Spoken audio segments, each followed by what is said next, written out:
Has 2311 and Front Row Motorsports lawsuit changed the face of NASCAR forever? We're definitely going to talk about it. 3, 2, 1.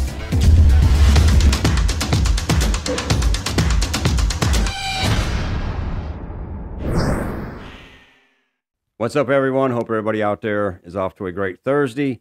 First off, just want to thank you for dropping by for this little episode here. Obviously, we're going to talk about the situation with the lawsuit between 2311 Front Row Motorsports versus NASCAR.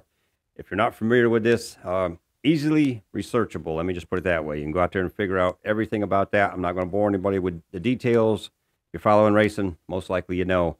But what I want to do today is I want to talk about a few things that I really haven't heard anybody else talking about. And these are interesting points to me.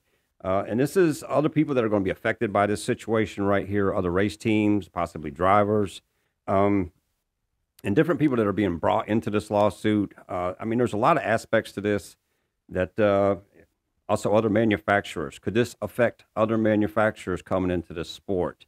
Now, first off, I just want to start out by talking about other teams that could be really affected by this.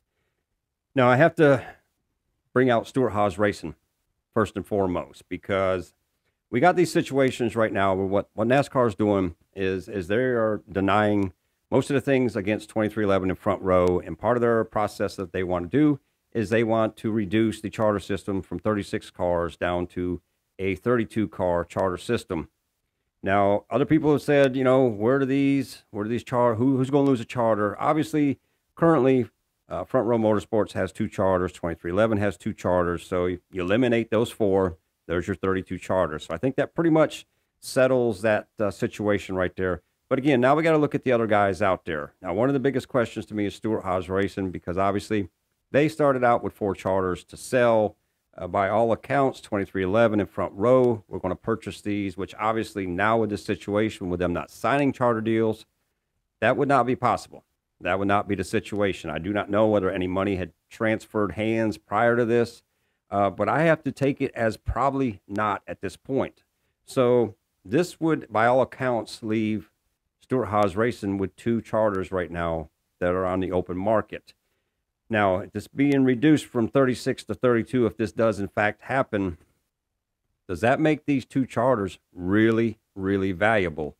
Because obviously you can tell from the past how valuable they were. The prices, I mean, especially $40 million when B.J. McLeod sold his in the early beginning of this charter transitions. But if there's only 2 out there, and that being all that's left for the foreseeable future, does that make those charters really, really that much more valuable? I mean, are they going to put a price tag on these that are even more than what we saw before? Or are the other teams out there just not interested in this because of the current situations of what are going on? Do they say, no, you know, we're not looking to expand right now. We're going to see how this year plays out.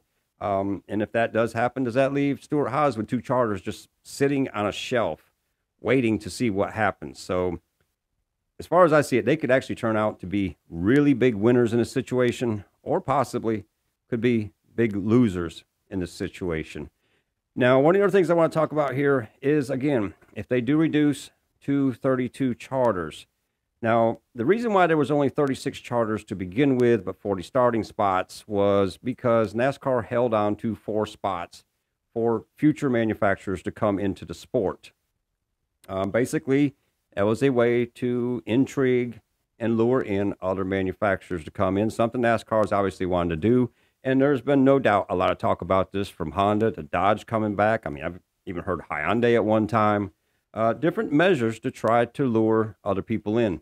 Now, if this does take place and they go to a 32 charter system, that means there would be 8 of these available charters left if they decided to go to 40. Because obviously NASCAR, they deal the cards. This is their show right now. So if they wanted to, in another year or two, say, you know what, we're going to 40 charters, they can do that.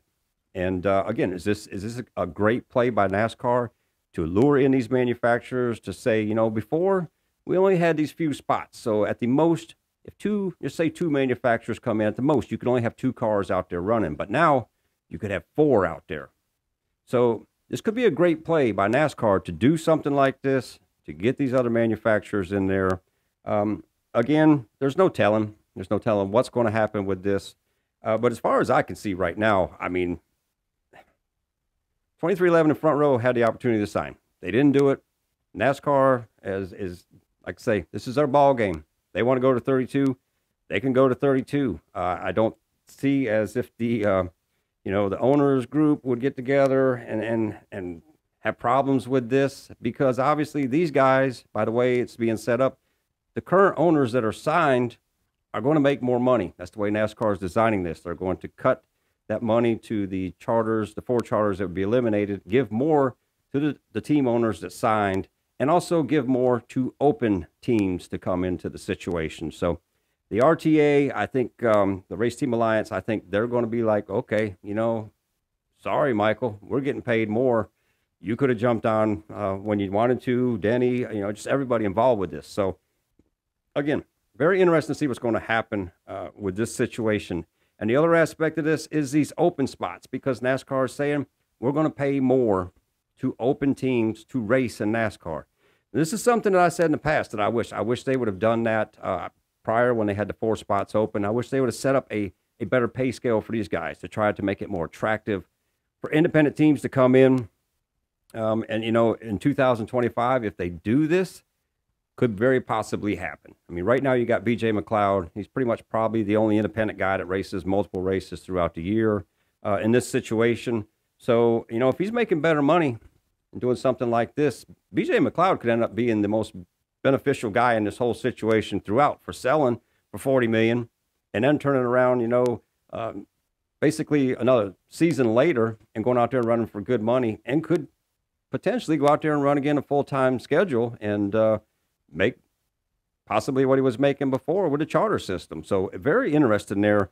But again, does this lure in other independent teams to come into the sport and race for this money if they increase this purse right there? I mean, you could see some of these Xfinity teams start wanting to get involved more. Dale Jr., I mean, there's plenty of opportunities out there, but it's going to be interesting to see what the pay scale is to start with.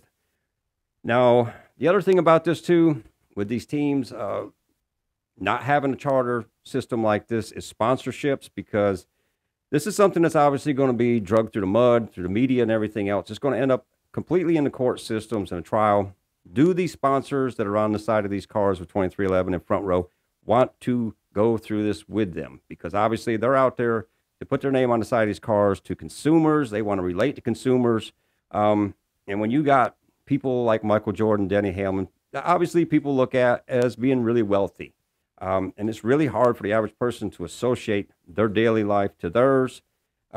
So is this something that these sponsors are going to say, we don't want to be associated with this, because by all other terms, all these other teams signed, but you guys didn't, and it makes you look like you're just being greedy with wanting more, when this is the way the situation's been for years, even prior to you being part of the Race Team Alliance and coming into this situation. So interesting again, see what these sponsors do with this. I mean, this whole case is just very interesting to begin with.